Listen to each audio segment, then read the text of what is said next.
Hi, I'm Vincent Clark. I have an appointment to see Dr. Williams at 10:30. Hi Mr. Clark, welcome to our practice. Here's some information about the practice and also a medical and dental history form. If you could just fill that out before you see the dentist today. Thank you.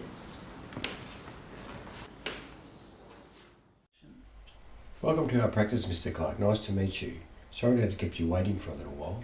You can call me Vincent, and I didn't have to wait too long.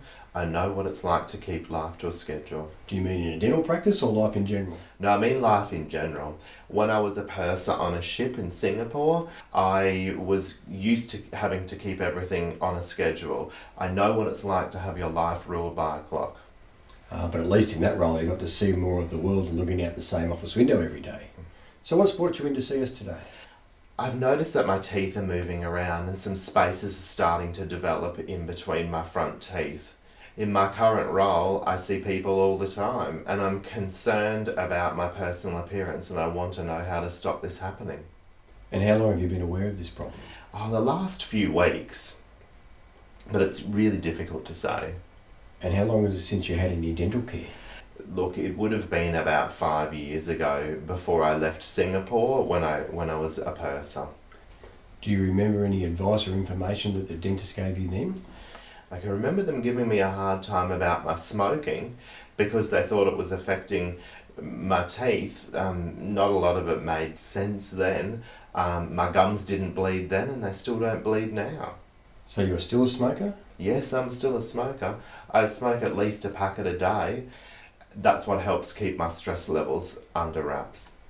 Well, that's interesting. It's something we can talk about when we have a look around and see what's happening with your teeth.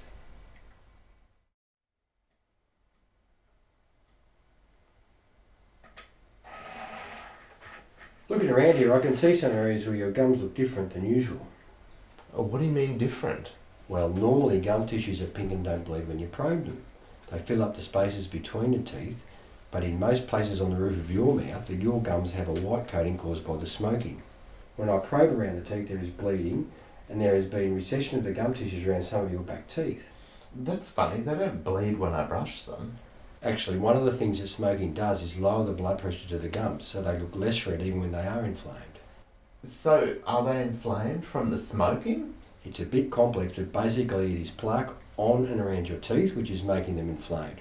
Not just around your gums, but also in the pockets where the teeth and the gums meet. That's where I was putting that little probe just before. It sinks down into those pockets, and in your case, there were some pockets over 6 millimetres, which means trouble.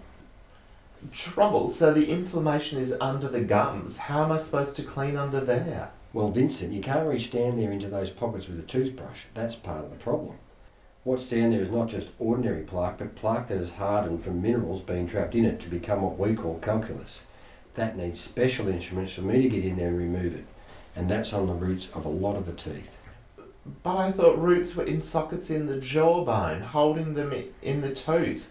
How are these roots have all this stuff on them? Well, the bone and gum tissues around the teeth can be lost, and those craters in the bone mean that the teeth are not anchored in as firmly as they should be. That's why they can get a bit loose and start to drift around the place. So you think I have craters in the bones as well? I suspect that's the case, and I think you should have an x-ray taken so we can have a look at the bone levels around all the teeth.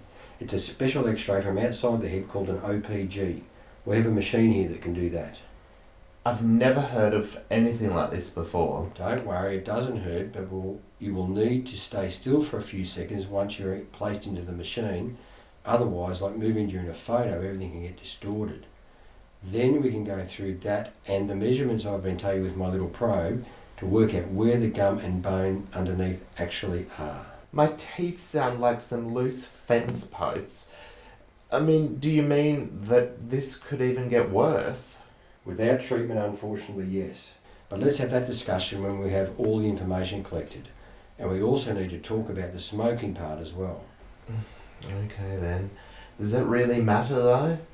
It's a big factor in making you more likely to have periodontal disease, which is a condition affecting the bones and the gums. It's not painful normally, so most people don't even notice they have it until they see their gums receding or bleeding or their teeth moving around. Look, I've never heard about this before. In Singapore at the clinic, they told me that it was bad for my gums, but I didn't really understand what they were on about. From what you're telling me now, It's not just the gums, but also the bones that are affected. That's about right. We can work together through some things to explain that better and some of the benefits of quitting, but first we need that OPG x-ray. Well, Vincent, it's like I expected from the examination we did with the probe. You've lost some of the bone around your teeth. Will that keep going? Often in dentistry we say unless things change, the past is a fairly good predictor of the future. So in this case, with the same factors at work, I'd have to say yes. Better cleaning and less smoking would make a massive difference. Added to what I can do in terms of cleaning the root surfaces where you can't get to with your brush, we also need to talk about ways to clean between the teeth, as that is also part of what's needed. That's a lot to take in at once, eh? These problems take a while to happen and the treatments take time as well. Do you think I'll lose my teeth? Because now I'm really worried. One step at a time, we'll work through it together. Let's not jump ahead too far. Most people show really obvious benefits fairly quickly. How you respond will guide the way we perform care. Everybody is different. Yeah, well, that must be right, because my girlfriend doesn't seem to have teeth that are drifting around, but I do.